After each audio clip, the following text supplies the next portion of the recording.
So you can see we're right in the middle of things on working on this Sire T7 for a client. I've removed the old wiring harness and I've started replacing the pickups. However, the new wiring harness has not arrived, so we're still waiting on the parts to arrive. So I'm just working on the setup for playability in the meantime.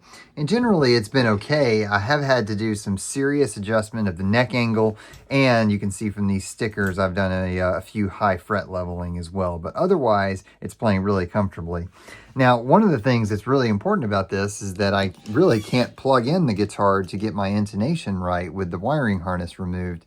But one thing you can simply do if you find yourself in a situation like this is just take the old output jack that you had from the previous wiring harness and solder it directly to one of the pickups. And so you can see what I've done here is I've basically soldered the bridge pickup, which is the new Seymour Duncan pickup we're using.